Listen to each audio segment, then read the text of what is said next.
ప్రియమిత్రులకు శుభోదయం. ఇప్పుడు నా చేతిలో ఉన్న పుస్తకం లావణ్యసీమ శతకం.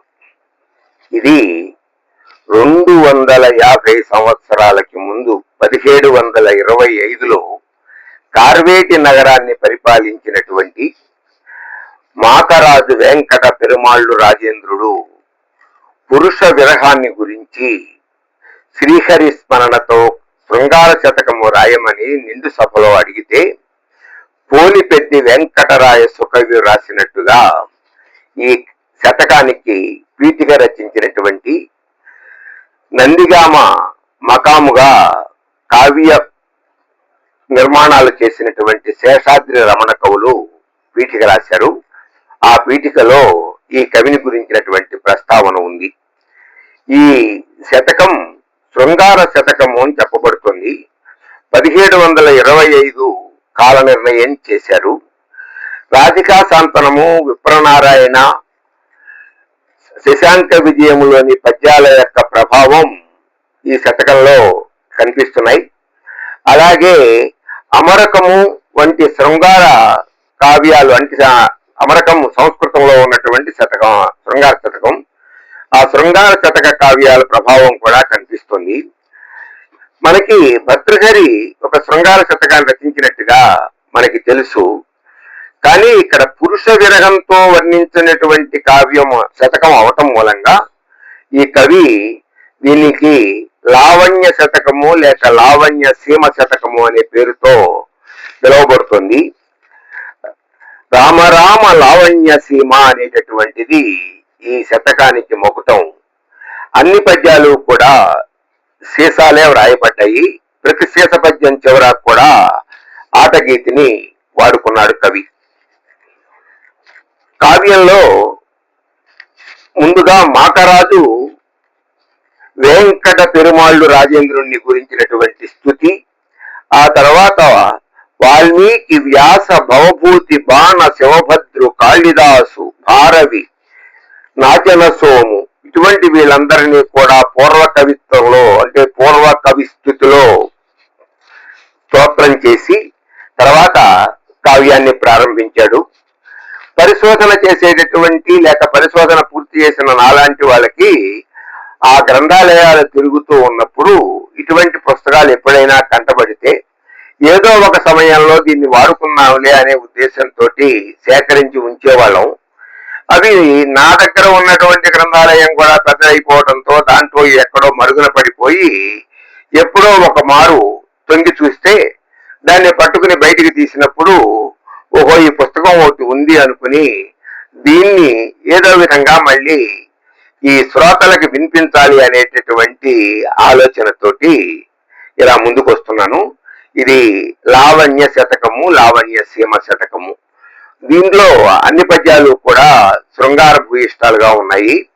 శృంగార భూయిష్టాలుగా ఉండటం అనేటటువంటిది శృంగారం ఏమీ కూడాను నిషిద్ధం కాదు. ఎందుకయ్యా అంటే రసాలు అన్నింటిలోకి కూడా శృంగార రసమే మొదటిగా చెప్పబడింది. శృంగార, హాస్య, కరుణ, రౌద్ర, వీర, భయానక, బీభత్స, అద్భుత, శాంత రసాలు.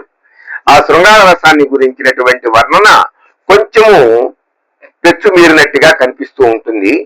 దాంట్లో ఒక పద్యాన్ని మచ్చుకి మనం ఇప్పుడు చూద్దాం. పసుపు నిగ్గుల చల్వ పవడతో కుసుంబా కలాపతు జారు పైటతోడ మన పంచి కసి కాటులను గంధుమోవితో విరులు వాడిన వేణి భరముతోడ నెలవంక గోటి పోటుల చన్నుదోయితో పొక్కిన నెమ్ము సొగసుతోడ కొద్దిగా చెదరు కుంకుమతో కరంగిన కాటుక కనుసోగనిటితోడ ముడి వదలినట్టి ఈ నీవి నిమ్ముగ బిగించి సురతమునమై చమర్చిన సొరటి భూని విసరి కొనుచున్న వేళ నీ వితము నెన్నవశమటే. 'రామ రామ లావణ్య సీమ' సౌందర్య రాశిని గురించి, ఆ సౌందర్య రాశి యొక్క ఊహని శ్రీహరి స్మరణతో చేసుకోవాలనే దీంతో రాసినటువంటి పద్యం. అర్థం అయ్యుంటుంది. క్లుప్తంగా ఒక్కసారి.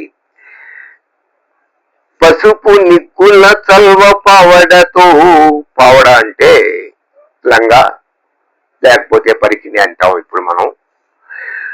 ఆ పసుపు రంగు కలిగినటువంటి పరికిణి మీద కుసుంబా కళాబతు జారు పైట తోడాం. కుసుంబా వర్ణం అంటే దీన్నే మామూలుగా మనం ఎరుపు పసుపు కలిసినటువంటి వర్ణంగా చెబుతుంటాము. చెంగావి రంగు అంటారు. చెంగావి రంగు చీర అని, చెంగావి శృంగారానికి ప్రత్యేకంగా చెప్పబడుతూ వస్తుంది. ఆ చెంగావి రంగు మీద కళావతు అంటే మామూలుగా మనం కలంకారీ చేసినటువంటి బయట వేసుకున్నదట.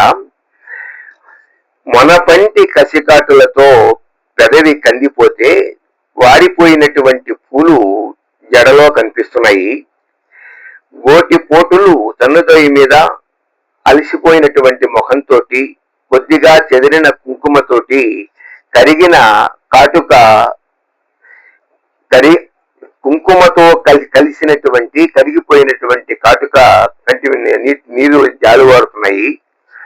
కొద్దిగా వదిలైనటువంటి చీరముడిని బిగించుకొని సురతము మూలంగా చెమర్చినటువంటి శరీరంతో విసిరికర్ర పెట్టి విసురుకుంటూ కూర్చున్న నీ యొక్క విధానం చూస్తూ ఉంటే అసలు వర్ణించడం సాధ్యమా అంటూ కవి ఆ వర్ణంలోకి వెళ్ళిపోతున్నాడు.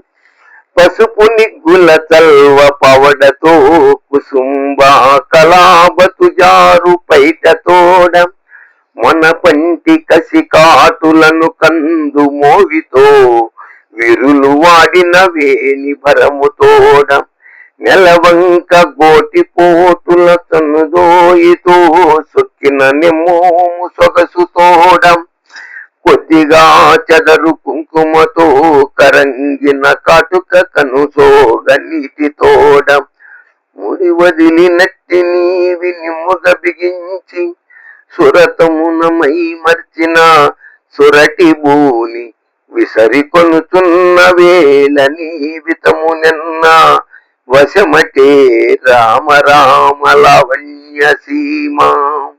17వ శతాబ్దంలో వచ్చిన సాహిత్యానికి ఒక మచ్చు తునకగా ఈ శతకాన్ని తీసుకోవచ్చు. ఇది సాహితీ ప్రియుల కోసం ప్రత్యేకంగా అందిస్తున్నటువంటి కానుక. స్వస్తి.